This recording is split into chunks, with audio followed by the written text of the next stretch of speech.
Buddy, welcome. Good evening. Thank you, Richard. It's Insert applause track. Insert. Yeah, where's the sign? Applause, applause. The studio audience is applauding right now. You can hear that?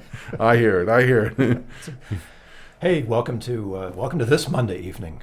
Wow. Yeah, it's not like most others. Yeah. What a weekend. You know, EMDR rings a bell for me because I didn't know what it was until I started working with veterans who were trying to recover from trauma, post-traumatic stress. Right. And everyone's always like, what are these initials and what am I supposed to, it's got some really long explanation, eye movement. The eye thing where they move your eyes? Well, it's interesting, and I know there's different modalities that teach it, but it's, reprocessing information. So there is some eye movement, but it can also be done through tapping. Right. Or my therapist did audio, where the music would play and left, and then it would go to right and left and go to right. Really? Yeah. Like the test you get in the right. pediatrician's office? Exactly.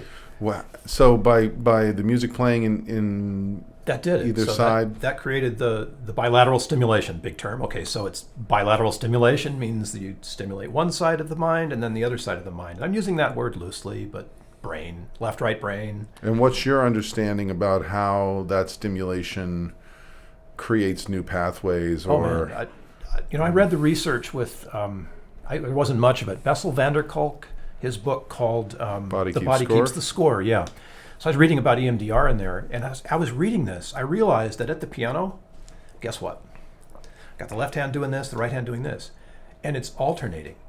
And I've been playing the piano since, a long time ago. I was 3. I still remember it was like one finger on each hand all the way up the black notes, and then the same thing back down. And you have to learn both hands at the same time. You have to learn both hands. EMDR. I was doing bilateral stim without knowing it that long ago. And I don't know if they got science that explains it now, but man, does it work. So the reprocessing. So explain to people, because I'm not a technician or a clinician, how that reprocessing actually sort of clears the charge off of a traumatic memory. I think that the idea is, and it's not like reprocessing it once. Right.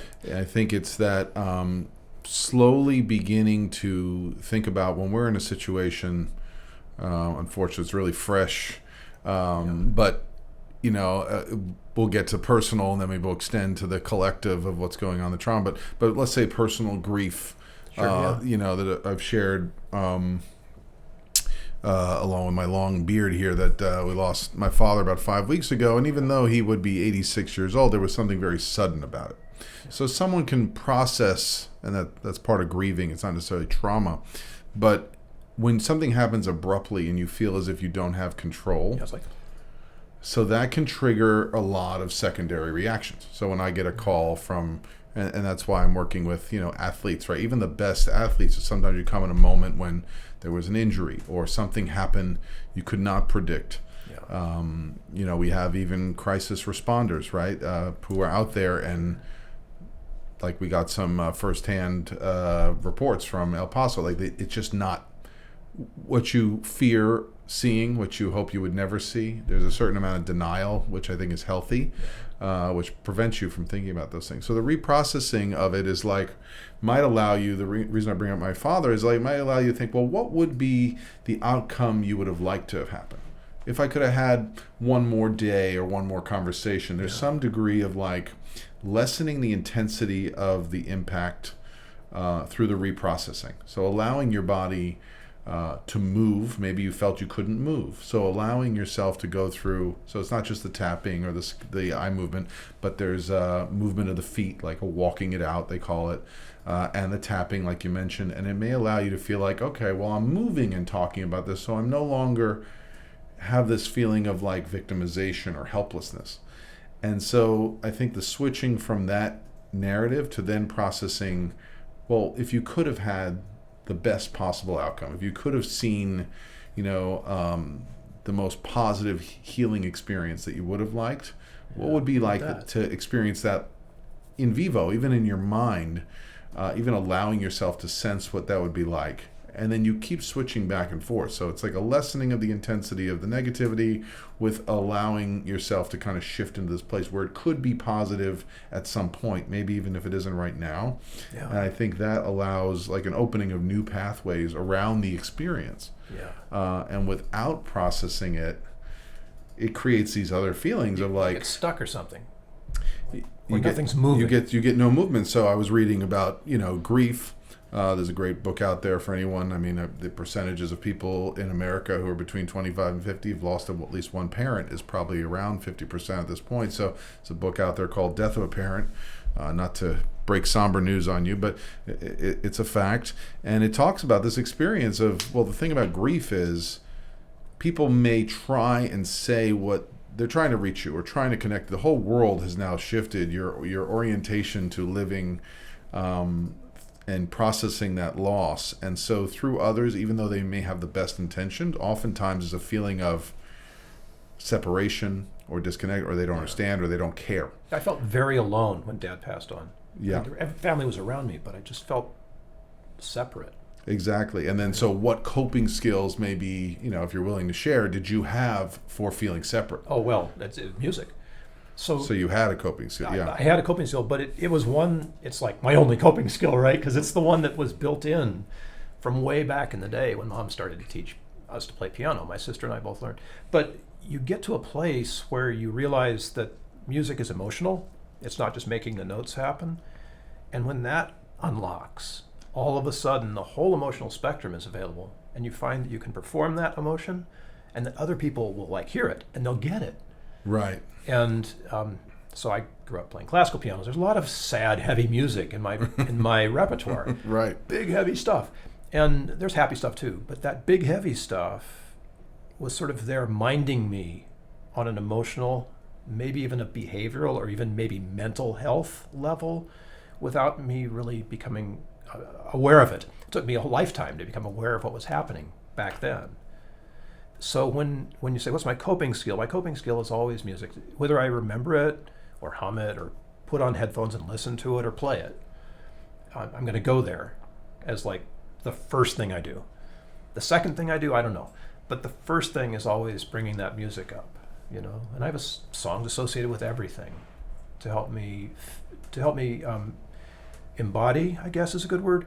I don't want to get too technical or use words that are clinical, but to bring that emotion in and let it reside in me for some period of time. And just let it, sing inside me. So that's incredible. So you've learned how to, care, self-care is a popular term, care for yourself through music. Yeah, that's why I call the business music care, because that's what it does. And you don't have to allow it, to bring up a very relevant sound. The sound of a gunshot is there to help us be safe. That startling noise, it fires up the famous 5 Fs: fight, flight, flee, which keeps us really safe. Or you can also use sound to feed, to spark up the good stuff, or mate. It's a public show, right. Family show. So we're always responding to sound, whether or not we are conscious of it. And I think the cool thing about EMDR is when I was in trauma therapy, the music was going left, right, and the therapist was guiding me through, all of a sudden it hit me. Oh my gosh, this is so familiar to me. So what was your experience of that, using music for your own healing, and how do you bring that forward to people who are going through grief or having been through? It's about bringing it to consciousness, loss. A new tool for dealing with things that come up. Grief is one we both share. A lot of people, I think, share grief, as you mentioned. We don't necessarily have to sing together to create the environment where we can process music and grief together. But you probably have some song, at least one, somewhere in your life so far that's the sad song. Sad songs, they say so much, right? That may not be it. But that sad song that really lets you feel deeply, you can just sort of feel the grief going through you. Maybe you get the skin crawling feeling or the tingling on the back of your neck. You feel that response. Yeah, I've been listening to a lot of Guns N' Roses' November Rain has probably got triggered in I think that was 7th grade. Right. When we were adolescents, that's our music. It got cued in around the first breakup song. Yeah. Right. Yeah, it's in there. And the science is all you have to do is remember that. And if it's that song is in you already, you'll have the physiological response. You'll kind of feel the just kind of letting it go. And I can't describe it any other way. It's sort of like taking a shower. You sort of feel it washing through. It's the most amazing feeling to feel an emotion moving And That's it right. starts in your heart, and sometimes you cry, and sometimes you feel it down through your legs, and just it's like a grief emotion. Anyway, it's kind of for me like letting that all go out. Much different than responding to something startling, where you tense up right away and the adrenaline comes in. Exactly. Well, that's particularly for men that are taught, conditioned to. You talk about cultural expression of emotions. Hold on, don't express. You have to keep it together for everybody else if that's the way you were conditioned. No, I think it's our generation. We had a very narrow emotional range in the family, and it wasn't wrong. It's just that's what it was. And here I am, like a piano player, a teenage piano player. Imagine that. And my job is to go like this big on emotion. But I could do that at the piano. I just couldn't do it at the dinner table, because I'd be, don't be too scared, Billy. Don't be too angry, Billy. So I could go to the piano with my fear and my anger and use that to animate the music. So I learned how to do that. I just learned how to not do it with people. Right. Right? Right. It becomes a safe container. Yeah. And that is another concept in a lot of, when we kind of wrap up a session, or you always want to make sure that people, when they leave a session, that they have a container, that they have a place, if there's a safe space you can go to, or a container can be a metaphor. Right? Okay, I have all these angry feelings, and I just want to and people, we project when we're angry, we're hurt, and so there's a lot of projection going on now about, against racial, cultural, you name it. It's all happening, and when these things happen, when we don't feel safe, we do start to project. So having a container, even just, a place where you can mentally put that anger, I don't want to take it away, because if it brings up stuff from the past, or especially if you feel persecuted and it's happened to your community, your people before, it does bring up that residue again. And you need a place where it can go, maybe so that you can tap into music or some other healthy coping skill. If you're just walking around holding the pain, it's very hard to heal. It is. And that's why I think a lot of, they talk about, there was a term used when they were studying these school shooters called, isonection. That the thing is, with the internet, with awareness now, people of pain are identifying through violence. They're seeing something else. They're seeing that they're being hurt or noticed. And so I can imagine the outrage, but there's a part of me, and obviously, I'm not in El Paso right now. I'm not a direct victim, and I have the advantage to be at a distance. But the part of me that's, has read about the aggressors at Columbine, is really concerned as a community. How do we heal and reach these people so that they are getting tended to from teenage on up? I mean, usually there is some sort of just pain and isolation that would lead you to do something so horrific and violent to get noticed. If that's the way we feel we need to be seen, then we're not doing enough to connect and heal. Do you think it's because we've been packed into such a narrow emotional range? I mean, we even talk about emotions as negative emotions. They're just chemicals. And they're, in fact, fear and anger, which they often say are negative emotions, have kept us safe and alive. We when we hear the tiger roaring, we run back inside the cave and make sure the fire's on and the family's safe. And that's been happening for millennia. Right. So maybe are we pushing ourselves into such a narrow emotional range that there's no place for these, quote, negative emotions to go because we don't allow them anymore? Yeah, I don't know if it's, I think I know in Los Angeles, it's becoming more normal for people to seek therapy. Sure. Yeah. And do different healing modalities. Almost everyone I know, yoga is used from school on upward. Yeah. And kids are learning music and learning to play different instruments together and do, drum circles and things like that. Yeah. So there's a lot of healing going on, but I don't know if that's everywhere in the country. And I don't know that, obviously it isn't. There's not enough going on to encourage. Right. You want to, angry, right? The Muppet, right? Animal was banging the drums, like it's okay to be angry.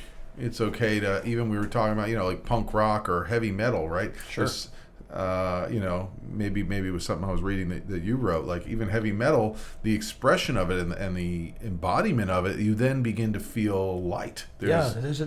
Letting that stuff flow through you just releases you to, well, it can release you back to neutral, but it certainly makes way for joy.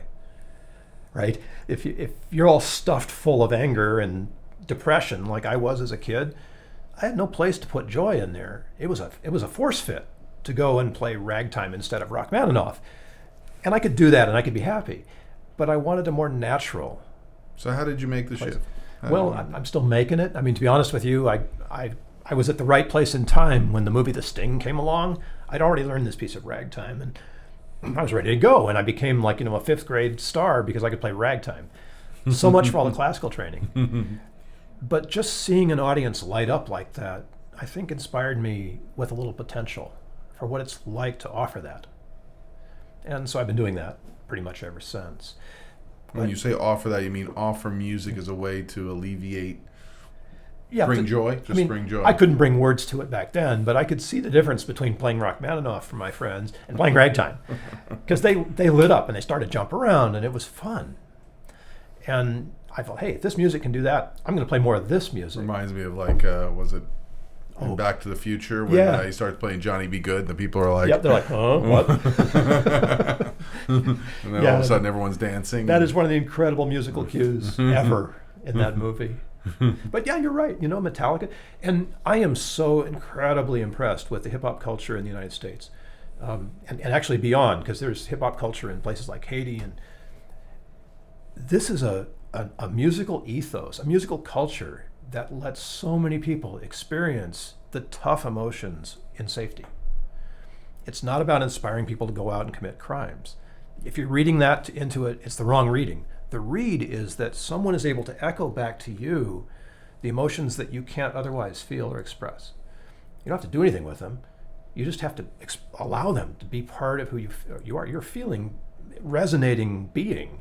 And you can't just chop off fear and anger like they don't belong to you. They're part of what your system does. And modeling for people that it's okay. It's okay, and showing them a way to do it in a culturally appropriate way. Yes. It reminds me, one of our former guests is a gentleman named Twig Wheeler, who's a cultural animator, and his definition is very interesting. Look him up. But he went to assist. He helps.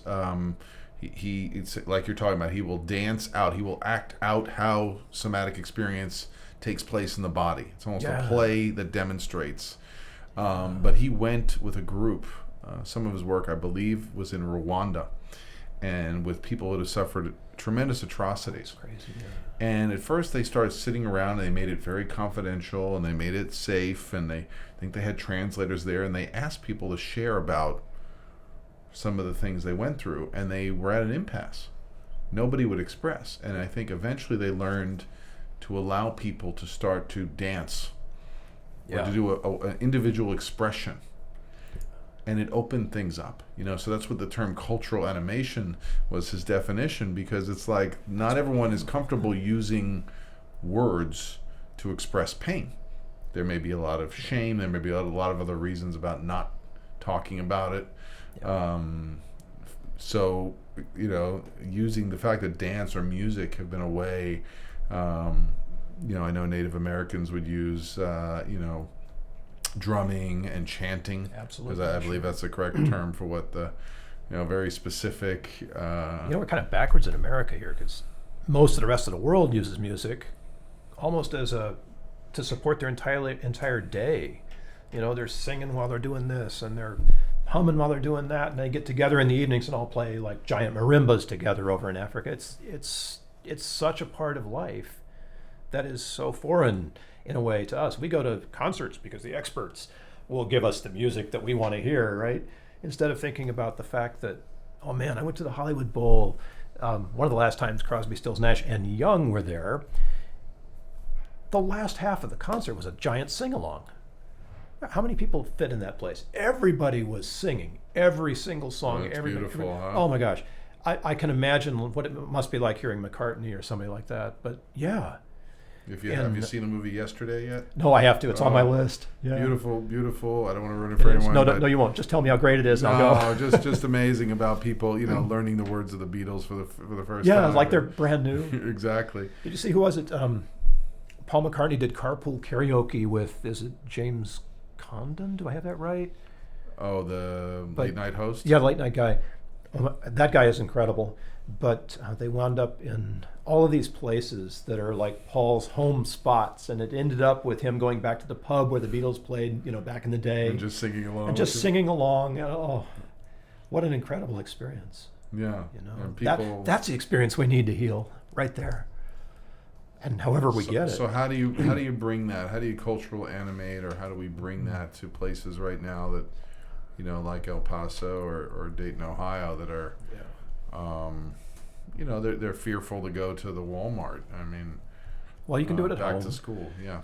I mean, in my case, if I was dealing with grief, and I have over a lot of years now, the only way that really works for me is to allow myself to be fully present in the grief, or fill in whatever emotion goes in that space. And to be fully present, you can do that with headphones and a good piece of music, and just put it on repeat and let it go. And what that experience does for you is allow you to disconnect from the analysis of how do I respond, what do I do, all the questions go away. And instead what you get is a complete emotional experience that you wouldn't otherwise be able to have. Why? Because we spend so much of our time running around and trying to be on social media and let everybody know what we think, and not stopping to let this beautiful linear experience that takes time, it takes time out of your day to listen, to be the only thing that's present. And when you allow that to be the only thing that's present, all of a sudden you're in the beautiful sort of intuitive, creative space that we don't get to access very frequently because we're all tied up on the other side. And that is the thing I think that's part of EMDR. When they finally tell us why the EMDR works, that's what they're going to find. It's like this direct line into something, consciousness, spirituality, whatever, the big unknown. That's the place, where you can unlock what's inside you that either needs to let go or needs to open for the first time. Well, it's important that you said spirituality, because a lot of people get their healing through the church or other places of spiritual worship, and there is music that is a part of that, right? The hymns, the singing together, the banging, or clapping, right? It distracts. Clapping also distracts the brain from thinking. Yeah, you're just creating rhythm in the moment and creating feeling of connection. That silly internal dialogue that's always going on. There's a couple of times where that stops for me, and one of them is when I'm playing. Another one, of course, probably is when I'm asleep, but one of them is when I'm playing, the other one is when I'm listening. Because I've taught myself to listen at a level that is similar to where I am when I'm playing. And it's like in sports. You've done all the practice, you don't have to worry about whether these are going to hit the right notes, and you can just allow that to go and be with the feeling in the thing. So go with that, because that's how I feel I am with sports. Exactly, so tell me about, with music, when you're listening, what's happening internally for you, and how can people make this shift, right? Because it's what a great question thing, right? We set you up for this. So I found at one point when I was performing for people that the answer to that question was very interesting to the audience. And so instead of talking about this is a piece by Rachmaninoff, it was written in such and such and blah blah blah and all that, I started talking about this is music that makes me feel X, fill in the blank. And here's why it does that. And here's why that's important to me, to need to feel that stuff. And it might have been like a love song, and I was thinking of my parents or something, and it was their love song.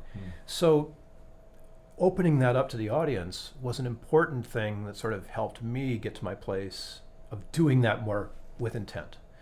So to answer your question, I would say something like, when was the last time that you really felt love?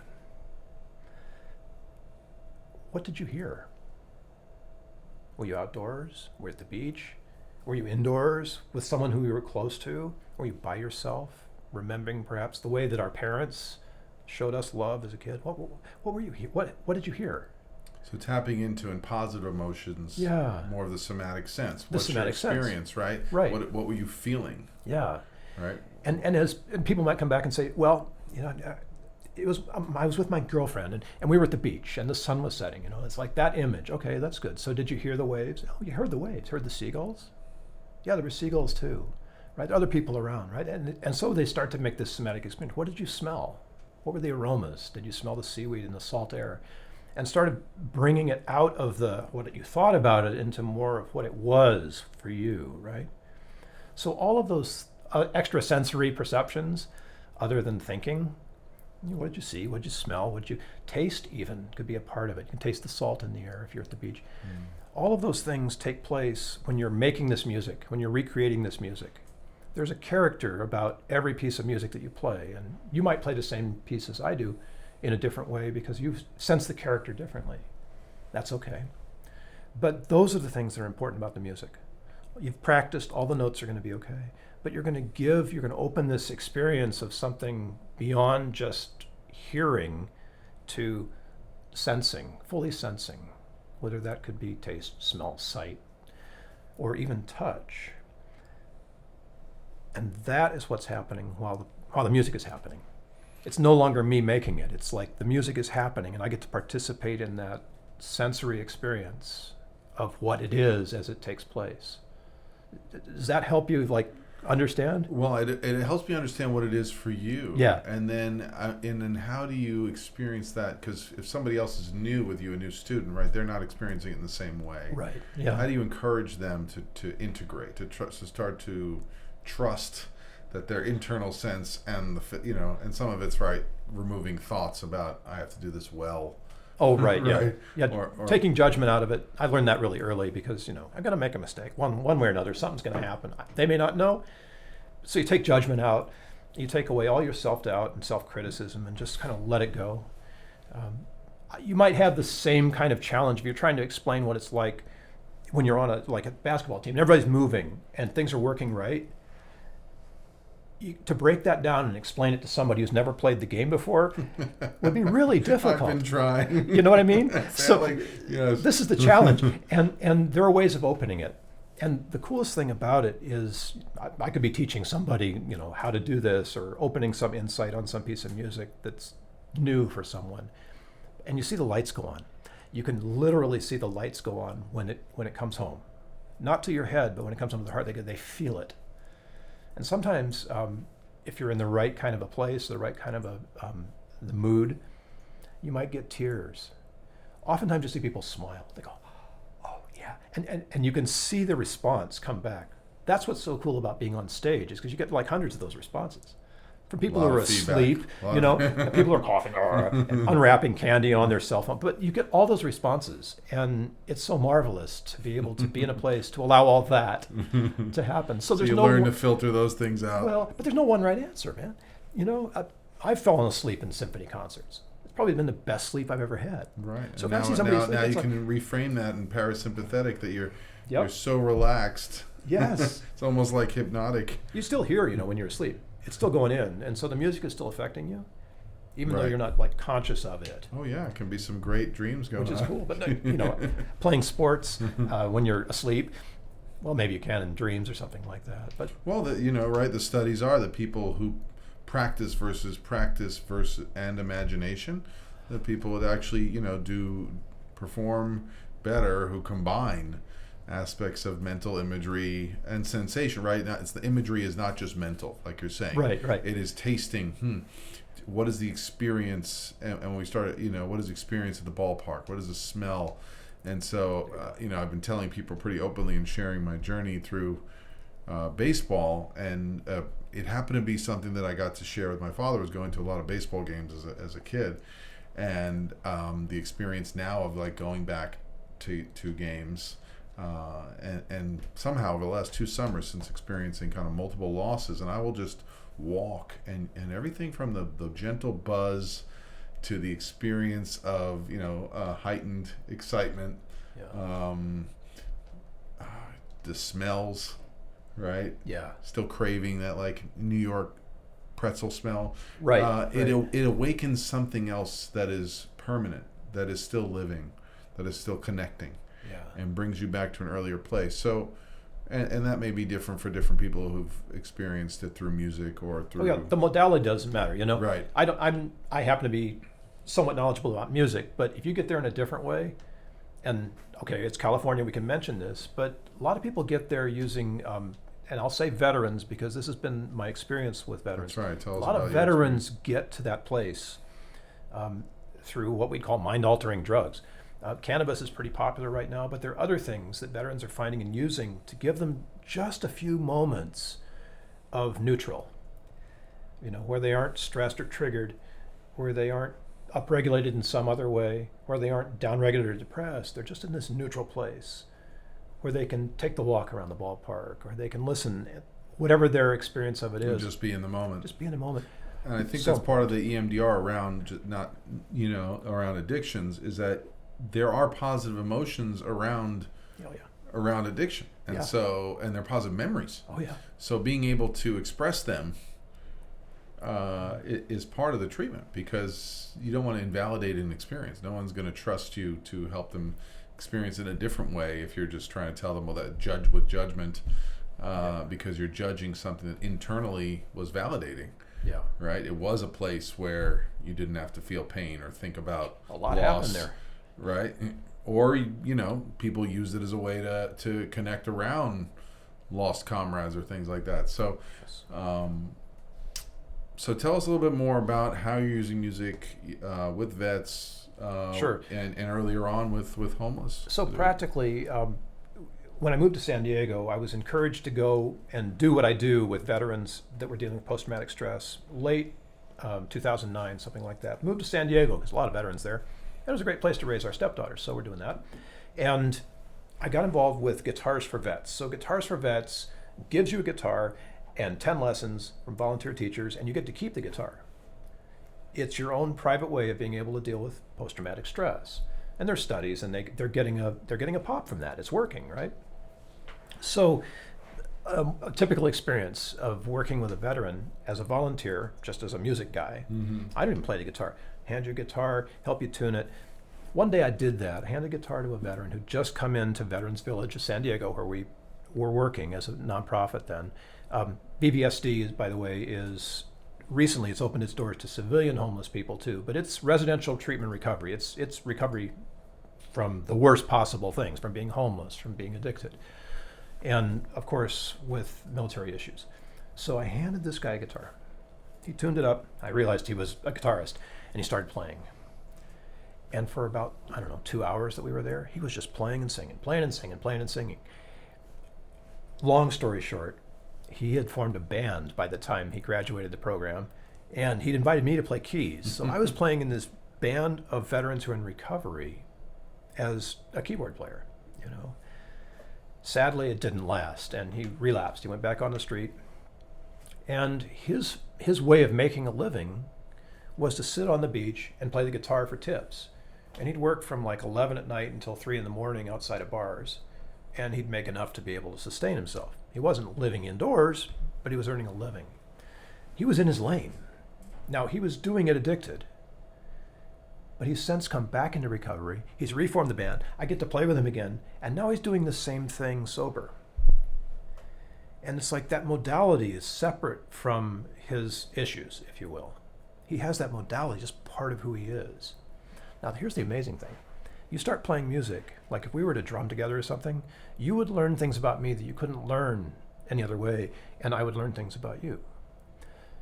It opens a line of communication that is authentic. Is it nonverbal? Is it by trying to get on rhythm together? Is it? It's just, you start to know somebody. You can hear how they're playing, and then you match that, or they match you, and you just sort of sync in this thing. So when you introduce music to a group or a dyad, that trust kind of happens. And along with that trust, sometimes you tell stories. People open up. They start to talk about things they haven't talked about before. Not in the interest of a therapeutic goal, but just to share them with somebody that they trust. Wow. What a beautiful opening. Exactly. And, I don't do that. I'm not a clinician. I'm not there to do anything except help somebody enjoy playing the guitar. But it's therapeutic. But it is, yeah. Right. The self-care that comes from doing that just opens you up. And knowing that you have a safe space, I think, is what it is. Because there's something, it's usually done in a circle. There's something that happens that's very inclusive. Yeah. I don't know a lot about improvisational jazz, but I happen to get very into, my family has no idea why I love the band Fish. I love it. That bar, and then they used to always invite the Giant Country Horns or Carlos Santana and all these different musicians on stage. Yeah. And the thing that started to happen, you start to watch when you'd watch a performance of like the constant communication of like, you keep going, or even we mentioned, former guest on the show that his work, George Kahn, dear friend, when you watch him on stage and it's like, there's just moments of like, you go ahead, bass player, and you and you feel it. They really feel what the person is expressing, and there's a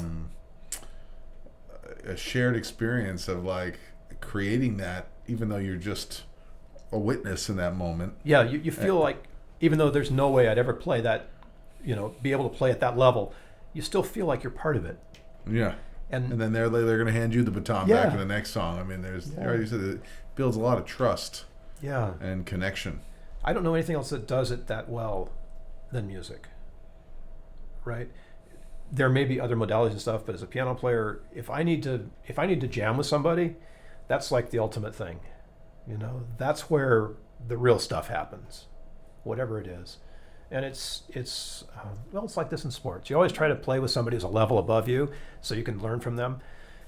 There's a great commercial out there right now about that, that's challenging you to find your rival, right? Because that's going to open you up. To play with a musician that's so much better than you are is just such a gift, that somebody would take their time to sit down with little Bill, right? And actually try to find some musical synchrony together. Oh, you have no idea. That is a beautiful experience. Yeah, it's a nonverbal, I can only describe it in its absence, but in sports, when you see people who are at a higher level playing together or matching one another, I know you had a very competitive, new level tennis final. But when you see that level of intensity and building the flow of sports, the way in which runners row, it's a beautiful thing. And it can be, I know there's a lot of, fights and stuff over territory in soccer in Europe and things like that, but it's also something that's, I think there's something on Amazon Prime now about the global history of soccer, for instance. Cool. So that beautiful thing that transcends language. It does. So, which, by the way, makes me wonder, and from clinical perspective, you might have something to say about this. This is great because I get to ask all these questions, right? Oh, I'm being interviewed now. Yeah, but seriously, isn't there a language of grief? That we share somehow, regardless of the spoken language that we all have. Well, I'll tell you, it has been interesting. Well, obviously, it's my first time losing someone that significantly close to me, but I will say, as you grow and experience more life, and now even losing someone to a tragedy or to suicide, the experience of, my cohort and losing someone, that language, even though it's not spoken, the way in which people appreciate or value each other more. Our former guest who was on here, Lauren Kelly, who unfortunately lost a child, and she spoke about certain cultural things, like people used to wear the veil. There's ways in which people understood, give that person space and respect to heal and process. So I find it amazing, even in my own journey since the loss of my father, that the people I've connected who've been through a similar experience, the connection, it's nonverbal. It is something very unique, and my whole understanding of them, and there's a deeper appreciation. And for understanding, wow, how brave it was to still go out and share a smile, or how much that must have been to take on that responsibility at that given time. I don't know if that's what you're referring to by the language of grief, but I think language is a terrible word, but I think that's right. The expression is really, and obviously the ability to help people who lose parents, siblings, at an early age, or go through a tragedy like this, who don't have the words. I know some of the people students who've experienced Columbine have struggled, maybe due to that kind of grief and sadness and pain around that. so the ability to help people if you don't have the language, if it was, if you don't even know what you're holding on to, to give them different experiences through, grief groups or healing processes. Yes. Any kind of healing process can unlock what's being stored underneath. So I don't, if we can, and if there isn't access like there is in Los Angeles to healing circles and, to bring it to them, I think it's our job to be, somehow, out there in El Paso, in the schools, giving people a place, not just to keep talking about what happened, although that may help them at least feel heard, but to give them a place to process. Yeah, exactly. And keeping it safe, to feel so confused and afraid that your mortality is really can be threatened in that way, like you said. We're such fragile creatures. I mean, we're at the top of the food chain, but almost anything can unsettle us. So what can be done? I mean, how do we heal people more through music? How can you bring it to therapists like myself, people who are, I know you worked on, corporations, people who are stressed and facing such high levels of stress and disconnection from the body. How can your program bring music more present? I think you've made the right analogy there, because in order to do what we do in the world, whatever that world is, there's this pre-existing condition that we have to disconnect from something. Like in order to lead this platoon of soldiers, I have to be able to disconnect from my morals or something, because we're going to go out and we're going to kill things, and that's not my belief. So that intentional disconnection, I think, may be where the issue is. You can reconnect to that and still do your job, and also then unwind from the trouble that you've caused yourself immediately after you've done your job. An Army Ranger, a friend of mine who's since passed away, taught me trauma release exercise. So TRE is out there, it's used worldwide. The guy who invented, is in Arizona. He's amazing, Dr. David Berselli. But what my buddy told me was that when you go across the line, if you're a special ops military guy, you're going to encounter stuff, and you got to be prepared for that. And when you come back, you've also got to let that stuff go. And TRE was how the Rangers would let the trauma of being over the wire go, so they could re-enter themselves as human beings again, instead of having to somehow put something on hold, while they did their job. So did they do it as a group? Did they do it? Yeah. Oh, well, I do it every time I need it, and I'm quite certain that after you learn it, that's your experience too, just like any other form of self-care. Once you realize it's working for you. So what's involved in it? Is it, grounding exercises? It's you understand the somatic spinal wave? It's basically triggering that. And there's chiropractors that do this. I think it's called network spinal analysis. Chiropractors are trained to induce that wave. But you can self-induce. And it involves, first of all, getting completely physically wrung out, because it's easier to do this if you have no physical resistance. And then there's very specific things that you can do to trigger it. But once you find that your body will do this by itself, allowing it to happen is really all that you need. So after you've trained yourself by either like running until you're almost dead, whatever it takes, then you're ready to just basically lie on the floor comfortably and allow the wave to start happening. And there are ways to self-trigger that. They aren't very complicated. And once it gets going, it's like amazing to see. So will you allow like vibration or shaking? Yeah, you allow, it can be shaking. Sometimes it's experienced as a flow. There's videos online you can see on this. I have had the experience both where I'm laughing at what's happening. The feeling is just like, I'm just like hysterical in a good way. The euphoria of letting go of all the pain or letting it fear. Flow. Exactly. And it's quite safe. Or the other experience too, which I've just been weeping, where I've felt the energy leaving my body in such a way that it makes me cry. That's a pretty dramatic form of releasing energy.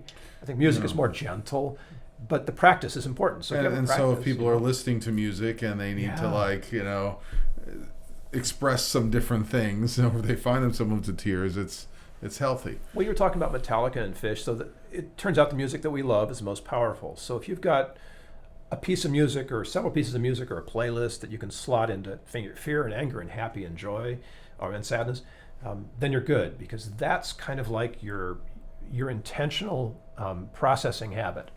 Try to put this in language we're using today. Right. So if you encounter... That's why you have the breakup song, or you have a song that reminds you of we do this naturally. Basketball victory or whatever that you play before. Exactly. Right. Like We Are the Champions or whatever. Right. There's iconic songs. But each of them can be used with intent. So instead of just having it play while you're jumping around and being nuts, fine, that's great. But take it down to the level where you can really investigate the feelings it's bringing up for you and work with it that way. Because that's, if you will, where the therapy comes from. That's where the care comes from. Like that trauma release exercise of letting things flow. It's beautiful what you're saying, Bill. I mean, we could go on for multiple modalities, but we do have to transition out of here, and I want people to find out how to reach you and how to connect to the work you're doing. You've reminded me of, I know something's powerful when it brings me back to the image of coming into my home, and we had a room, and it was like, well, nobody goes in that room, but that was the room where my dad played his, old records, phonograph, right? Or would put on, he got that system, was like his biggest investment ever, was like, and he could play classical music or Luciano Pavarotti on opera. Yeah. And so it was like nobody went in there, but sound occupied that space. And that is where the piano was. Kudos to my sister who kept it going longer than I did. Yeah. But it was a healing space. And I could recall that was a beautiful experience I got to have at the dinner table of when my parents would be listening to music. There would be no speaking, and there would just be peace. Yeah. So it's a beautiful thing that probably helped him transition away from New York City lifestyle and was probably the happiest. And he would do his best to sing the opera alongside. So, that's awesome. Don't be afraid to let it out. Yeah, and have joy. I want to thank everyone who keeps tuning in, people reaching out, Instagram, Twitter, Facebook. I want to thank Bill for reaching out. LinkedIn has been great. Other people with shows who want to come on and want to come share the work they're doing. I think it's amazing. We need to bring more ways to heal people out there, and we want to represent different ways in which you share your gift or skill, which you may have from 3 years of age if you're Bill, and it may have refined and changed over your lifetime. But let us hear your story. Let other people be inspired or trying to figure out ways to express or find new ways to express new experiences. We want to be a mechanism through the Richard Listens Show. Again, I am in private practice accepting new clients. Please check me out, richardlistens.com. And the show is available on iTunes, Spotify, and YouTube. We do offer EMDR. We've been talking about it, and somatic experience, and work with high performers. And how can people reach you, Bill, and what ways can they get your book, and tell us what you want to share? So the easiest way is to look in the show notes, because there's a bunch of links down there. If you can find me by name, just Google, you'll get a bunch of stuff. But the one thing I'll mention right up top is that I can't do this alone, and music is universal. And anyone who wants to use music for themselves or in private practice or with their team or coach or however it goes, just do that. There's no wrong way to do this, right? And you'll find out really fast what really works for you individually, or you as a therapist client, or you as a coach, or whatever your scene is. The people in it will tell you. And you'll know because you'll feel it.